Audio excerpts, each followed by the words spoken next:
بسم اللہ الرحمن الرحیم۔ ناظرین کرام، ماہ رمضان المبارک کے 27ویں روزے کی مناسبت سے قرآن مجید کے 27ویں پارے کے مضامین کے ساتھ آپ کی خدمت میں حاضر ہوں۔ ناظرین، اس پارے میں 7 صورتیں شامل ہیں۔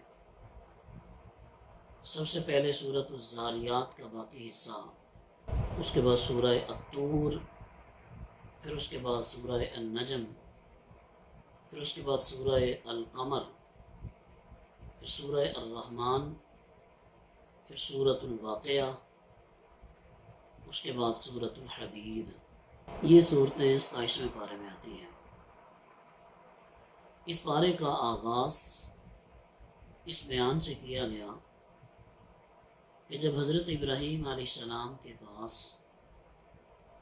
کچھ مہمان اجنبی آئے، بتایا گیا کہ وہ اجنبی انسان نہیں تھے بلکہ وہ فرشتے تھے جو انسانی شکل میں حضرت ابراہیم علیہ السلام کے پاس آئے۔ آپ نے ان کے آنے کا مشن پوچھا۔ انہوں نے بتایا کہ حضرت لوط علیہ السلام کی قوم کی سرکشی اور بے حیائی کی وجہ سے انہیں اللہ کا عذاب دینے کے لیے، تباہ و برباد کرنے کے لیے آئے ہیں، اور وہاں سے اہل ایمان کو بچا لیا گیا۔ اللہ تبارک و تعالیٰ کے دشمنوں کو عبرتناک انجام تک پہنچا دیا گیا۔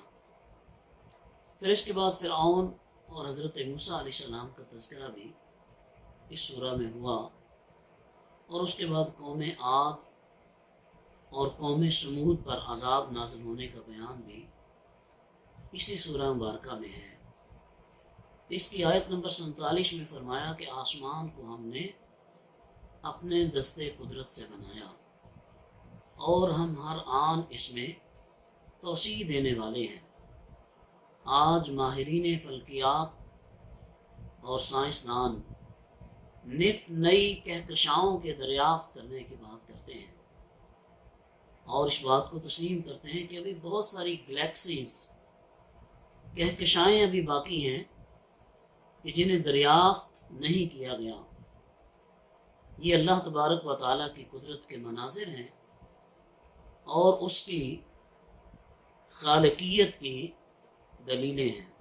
اسی سورہ مبارکہ کی آیت نمبر 56 میں یہ ارشاد فرمایا گیا، اللہ رب العزت نے انسانوں اور جنوں کو فقط اپنی عبادت کے لیے پیدا کیا اور اپنی معرفت کے لیے انہیں تخلیق کیا گیا ہے۔ اس کے بعد سورہ طور، یہ سورہ مبارکہ مکہ المکرمہ میں نازل ہوئی۔ اس صورت میں اللہ تبارک و تعالیٰ کے اٹل عذاب کا ذکر ہے کہ جب اس کا فیصلہ ہو جاتا ہے اسے کوئی ٹالنے والا نہیں ہے۔ کوئی طاقت ایسی نہیں ہے کہ جو اللہ تبارک و تعالیٰ کے عذاب کو ٹال سکے۔ اس دن آسمان تھر تھرا رہے ہوں گے، پہاڑ بہت تیزی سے چل رہے ہوں گے۔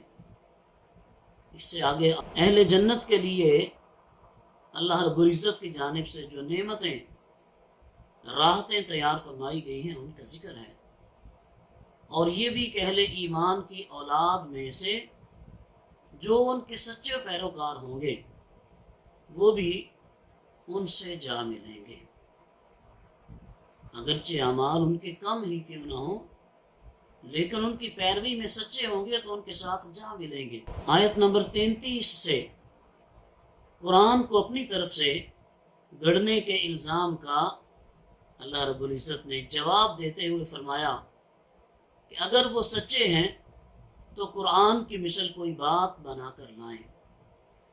آیت نمبر 35 سے قدرت باری تعالیٰ کے منکرین کو مخاطب کر کے بتایا گیا کہ کیا وہ بغیر کسی سبب کے پیدا کر دیے گئے ہیں، یا وہ خود ہی اپنے خالق ہیں؟ کیا آسمانوں اور زمینوں کو انہوں نے پیدا کیا ہے؟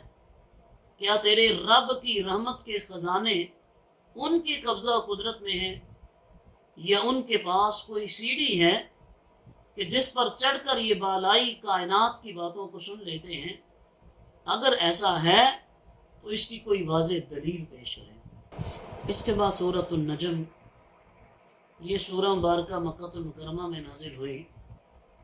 اس کی ابتدا میں منکرین قرآن کا اللہ رب العزت نے جواب دیا ہے، جو رسول اللہ صلی اللہ علیہ وسلم پہ یہ الزام عائد کرتے تھے کہ آپ قرآن کی آیات خود گڑھ گڑھ کے بناتے ہیں اور لوگوں کو بتاتے ہیں کہ یہ قرآن مجھ پہ اللہ نے نازل کیا ہے۔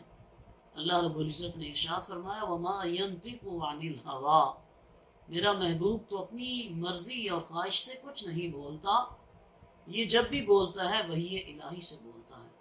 گویا انہیں اللہ رب العزت نے جواب دیا کہ یہ میری طرف سے وحی ہے، یہ اللہ اپنے محبوب پہ وحی کرتا ہے اور اس وحی سے میرا حبیب صلی اللہ علیہ وسلم لوگوں کو آگاہ کرتا ہے۔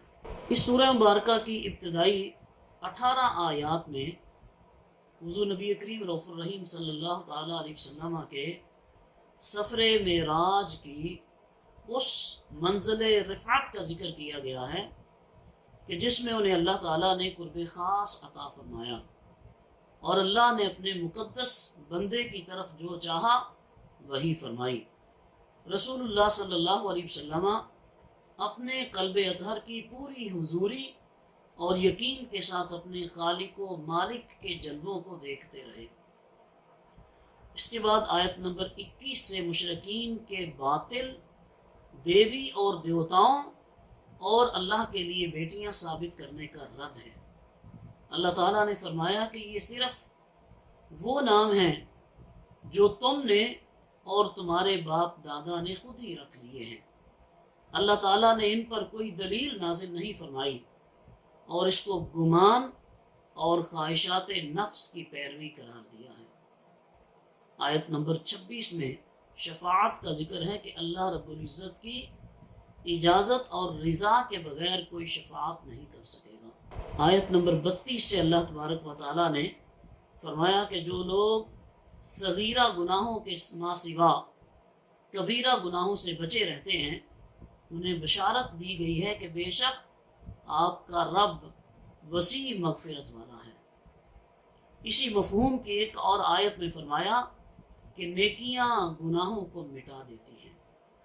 مزید فرمایا کہ اللہ تمہیں خوب جاننے والا ہے، جب اس نے تم کو مٹی سے پیدا فرمایا اور جب تم اپنی ماؤں کے پیٹ میں تھے، سو تم اپنی پارسائی کا دعویٰ نہ کرو، اللہ متقین کو خوب جانتا ہے۔ آیت نمبر 38 سے فرمایا کہ کسی کے گناہ کا بوجھ کسی دوسرے پر نہیں ڈالا جائے گا، ہر شخص کو اپنے کیے کا پورا پورا صلہ ملے گا۔ اس کے بعد سورۃ القمر ہے، یہ سورہ مبارکہ بھی مکہ المکرمہ میں نازل ہوئی۔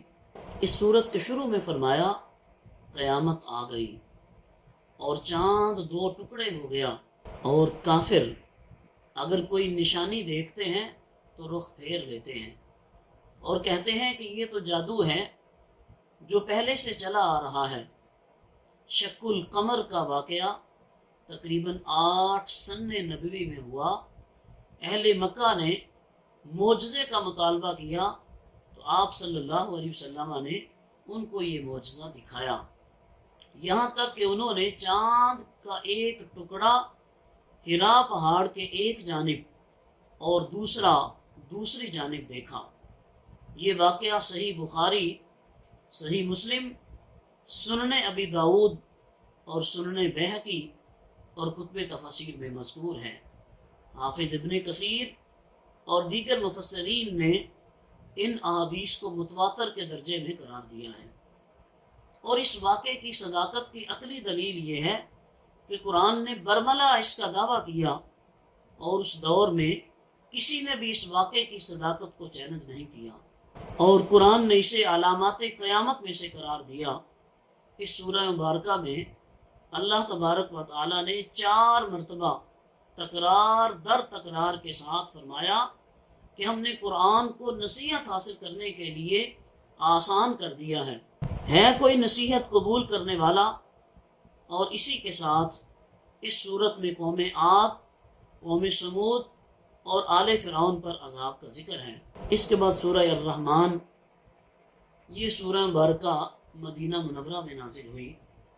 اس سورہ میں اللہ رب العزت نے 31 مرتبہ فَبِأَيِّ آلَاءِ رَبِّكُمَا تُكَذِّبَانِ اس آیت کو تکرار کے ساتھ ذکر فرمایا ہے کہ تم اپنے رب کی کون کون سی نعمت کا انکار کرو گے، اپنے رب کی کس کس نعمت کو جھٹلاؤ گے۔ اس سورہ کے شروع میں فرمایا کہ رحمان نے اپنے رسول مکرم صلی اللہ علیہ وسلم کو قرآن کی تعلیم دی۔ اس نے انسان یعنی انسان کامل کو پیدا کیا اور ان کو ہر چیز کے بیان کی تعلیم دی۔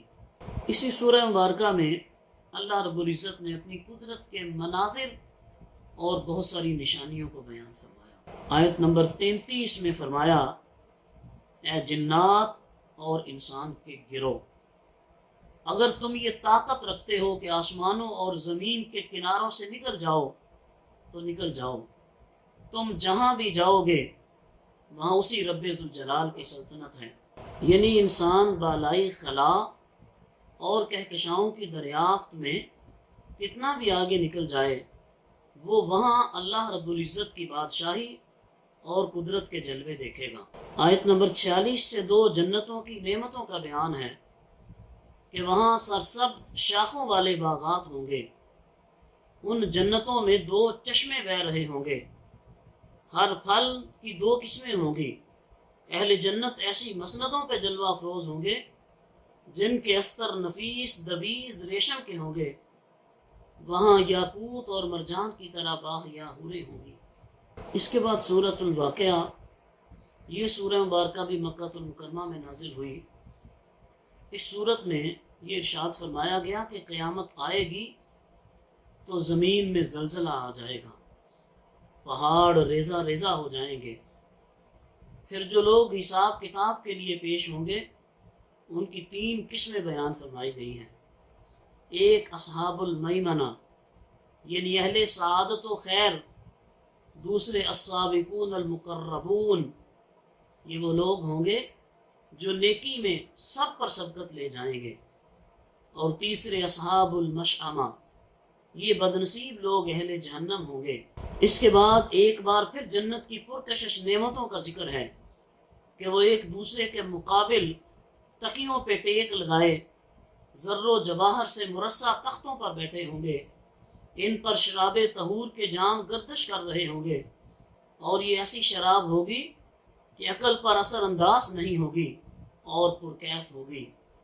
اس کے بعد اصحاب یمین کے لیے مزید نعمتوں کا ذکر کیا ہے۔ پھر اصحاب الشمال کے لیے عذاب کی مختلف صورتوں کا ذکر ہے۔ ان میں سے ایک یہ ہے کہ ان کی خوراک زقوم یعنی توہر کے درخت سے ہوگی۔ اس درخت کا پھل انتہائی کڑوا ہے، اس سے وہ پیٹ بھریں گے اور اس پر کھولتا ہوا پانی پئیں گے۔ آیت نمبر 83 سے روح کے نکلتے وقت مرنے والے اور قریب لوگوں کی بے بسی کا ذکر کرتے ہوئے فرمایا، تم اس روح کو لوٹاتے کیوں نہیں اگر تم سچے ہو، یعنی اس بات صرف اللہ تعالیٰ کی سلطنت کو ہے۔ اس کے بعد سورۃ الحدید، یہ سورہ مبارکہ مدینہ منورہ میں نازل ہوئی۔ اس کی ابتدا میں اللہ تعالیٰ نے ایک بار پھر اپنی آیات کا ذکر فرمایا۔ آیت نمبر 7 میں انفاق فی سبیل اللہ کی ترغیب دی گئی اور تحسین کی گئی ہے۔ آیت نمبر 10 میں ذکر ہوا کہ اللہ تعالیٰ نے فرمایا، اے مسلمانوں، تم میں سے کوئی بھی ان کے برابر نہیں ہو سکتا جنہوں نے فتح مکہ سے پہلے اللہ کی راہ میں خرچ کیا اور کافروں سے جہاد کیا۔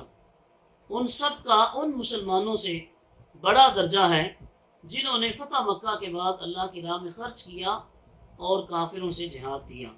اللہ رب العزت نے صحابہ کرام علیہم رضوان کے مختلف درجے بیان فرمائے ہیں۔ ایک وہ ہے کہ جنہوں نے اعلان نبوت کے فوراً بعد اسلام قبول کیا، اور ایک وہ ہے کہ جنہوں نے 40 مسلمانوں کے بعد اسلام قبول کیا، ایک وہ ہیں کہ جنہوں نے ہجرت سے پہلے اسلام قبول کیا، ایک وہ ہیں جنہوں نے صلح حدیبیہ سے پہلے اسلام قبول کیا، اور ایک وہ ہیں کہ جنہوں نے فتح مکہ سے پہلے اسلام قبول کیا۔ یہ درجہ بندی، فضائل، درجات اللہ تبارک و تعالیٰ نے اپنے حبیب کے صحابہ کو عطا فرمائے ہیں۔ امت میں کوئی فرد ان صحابہ کے برابر نہیں ہو سکتا۔ صحابہ اللہ تبارک و تعالیٰ کے چنیدہ اور برگزیدہ ہیں، رسول اللہ صلی اللہ علیہ وسلم کے پیارے ہیں اور دین اسلام پر پہرا دینے والے دین اسلام کے سپاہی ہیں۔ آیت نمبر 12 میں فرمایا کہ میدان حشر میں مومنین اور مومنات کی امتیازی شان ہوگی، اور ان کا نور ان کے سامنے اور ان کے دائیں جانب ذوفشاں ہوگا، اور انہیں جنت کی بشارت دی جائے گی۔ اگلی آیت میں فرمایا کہ منافق مرد اور عورتیں مومنوں سے کہیں گے تم ہماری طرف دیکھو، ہم بھی تمہارے نور سے کچھ روشنی حاصل کریں گے۔ ان سے کہا جائے گا تم اپنے پیچھے لوٹ جاؤ، پھر کوئی نور تلاش کرو۔ پھر ان کے درمیان ایک ایسی دیوار حائل کر دی جائے گی جس میں دروازہ ہوگا، اس کے اندرونی حصے میں رحمت ہوگی اور باہر کی جانب عذاب ہوگا۔ وہ کہیں گے ہم تمہارے ساتھ نہیں تھے، وہ کہیں گے تمہاری منافقت نے تمہیں یہ دن دکھائے۔ آیت نمبر 16 میں فرمایا کیا ابھی تک ایمان والوں کے لیے وہ وقت نہیں آیا کہ ان کے دل اللہ تعالیٰ کے ذکر اور حق کے لیے نرم ہو جائیں۔ آیت نمبر 20 میں دنیا کے مال و دولت اور دنیا کی زیب و زینت کی ناپائیداری کو بیان فرمایا گیا، اور فرمایا اپنے رب کی مغفرت کی جانب دوڑے چلے آؤ اور اس جنت کی طرف پیش قدمی کرو جس کی وسعت آسمان اور زمین کی مثل ہے، اور اللہ اور اس کے رسول پر ایمان لانے والوں کے لیے تیار کی گئی ہے۔ اس آیت میں جنت کی تنقیص کرنے والوں کا رد ہے۔ ناظرین، یہ تھے 27ویں پارے کے مضامین اور اس کے احکام۔ دعا ہے کہ اللہ تبارک و تعالی ہم سب کو فہم قرآن کی توفیق عطا فرمائے، قرآن کی روشنی میں اپنی زندگیاں بسر کرنے کی ہمت اور توفیق عطا فرمائے۔ وآخر دعوانا ان الحمد للہ۔